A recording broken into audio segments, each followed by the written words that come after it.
ನನ್ನ ಹೆಸರು ಶ್ರೀಶಾಂತ, ನಾನು 6ನೇ ತರಗತಿ ಓದುತ್ತಿದ್ದೇನೆ. ನನ್ನ ಹೆಸರು ಜೆ ರವಿ, ನಾನು 6ನೇ ತರಗತಿ ಓದುತ್ತಿದ್ದೇನೆ. ನನ್ನ ಹೆಸರು ಸಿ.ಎಂ. ಲಿಂಗರಾಜ, ನಾನು 6ನೇ ತರಗತಿ ಓದುತ್ತಿದ್ದೇನೆ. ಸೈನಿಕ ಶಾಲೆ ದೇವಗೊಂಡನಹಳ್ಳಿ.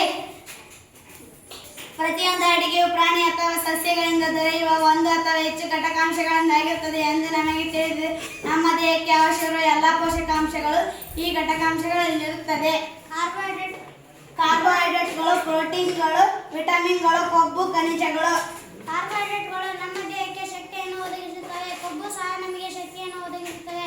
ಕಾರ್ಬೋಹೈಡ್ರೇಟ್ಗಳು ಮತ್ತು ಕೊಬ್ಬಿನ ಅಂಶವನ್ನು ಒಳಗೊಂಡಿರುವ ಆಹಾರ ಪದಾರ್ಥಗಳನ್ನು ಶಕ್ತಿಯನ್ನು ಕೊಡುವ ಆಹಾರ ಪದಾರ್ಥಗಳು ಎಂದು ಕರೆಯುತ್ತೇವೆ. ನಮ್ಮ ದೇಹಕ್ಕೆ ಬೆಳವಣಿಗೆಗೆ ಮತ್ತು ದುರಸ್ಥಿತಿಗೆ ಪ್ರೋಟೀನ್ಗಳ ಅವಶ್ಯಕ. ಅನೇಕ ಸಲ ಪ್ರೋಟೀನ್ಗಳನ್ನು ಒಳಗೊಂಡಿರುವ ಆಹಾರ ಪದಾರ್ಥಗಳು ದೇಹ ನಿರ್ಮಾಣಕಾರಿ ಆಹಾರ ಪದಾರ್ಥಗಳೆಂದು ಕರೆಯುತ್ತೇವೆ. ವಿಟಮಿನ್ಗಳಲ್ಲಿ 6 vitamin A, B, C, D, E ಮತ್ತು ಕೆ. ಎ ವಿಟಮಿನ್ ನಮ್ಮ ಕಣ್ಣು ಮತ್ತು ಚರ್ಮವನ್ನು ರಕ್ಷಿಸುತ್ತದೆ. ಸಿ ವಿಟಮಿನ್ ಅನೇಕ ರೋಗಗಳ ವಿರುದ್ಧ ಹೋರಾಡುತ್ತದೆ. ಡಿ ವಿಟಮಿನ್ ಹಲ್ಲು ಮತ್ತು ಮೂಳೆಗಳನ್ನು ರಕ್ಷಿಸುತ್ತದೆ. ನಮ್ಮ ದೇಹಕ್ಕೆ ಖನಿಜಗಳು ಕಡಿಮೆ ಪ್ರಮಾಣದಲ್ಲಿ ಬೇಕಾಗುತ್ತವೆ.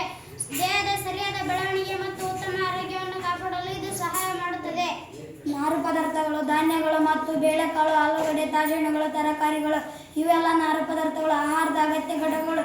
ಇದು ಆಹಾರವನ್ನು ಹೆಚ್ಚಿಸುತ್ತದೆ. ಜೀರ್ಣವಾಗದ ಆಹಾರವನ್ನು ನಮ್ಮ ದೇಹ ಹೊರಹಾಕಲು ಇದು ಸಹಾಯ ಮಾಡುತ್ತದೆ. ದೇಹಕ್ಕೆ ಅವಶ್ಯವಿರುವ ಎಲ್ಲ ಪೋಷಕಾಂಶಗಳು ಈ ಘಟಕಾಂಶಗಳಲ್ಲಿರುತ್ತದೆ. ಸರಿಯಾದ ಪ್ರಮಾಣದಲ್ಲಿರಬೇಕು. ನೀರು ಕೂಡ ಸರಿಯಾದ ಪ್ರಮಾಣದಲ್ಲಿರಬೇಕು. ಅತಿಯಾಗಿಯೂ ಅಲ್ಲ ಮತ್ತು ಕಡಿಮೆಯೂ ಅಲ್ಲ. ಇಂತಹ ಆಹಾರವನ್ನು ಸಂತುಲಿತ ಆಹಾರ ಎಂದು ಕರೆಯುತ್ತೇವೆ. ದೀರ್ಘಕಾಲದವರೆಗೆ ಪೋಷಕಾಂಶಗಳ ಕೊರತೆಯಿಂದ ಬರುವ ರೋಗಗಳು ಎಂದು ಕರೆಯುತ್ತೇವೆ.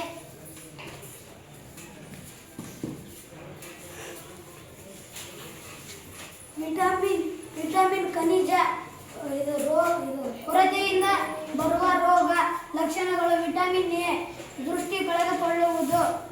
Vitamin berry. Vitamin B berry. Vitamin C scurvy. Vitamin D rickets. Calcium ಮೂಳೆ ಮತ್ತು ಹಲ್ಲುಗಳು ಕ್ಷೀಣಿಸುವುದು. ಅಯೋಡಿನ್ ಒಳಗೊಂಡ ಗೈಟರ್. ಕಬ್ಬಿಣ ರಕ್ತಹೀನತೆ. ಧನ್ಯವಾದ.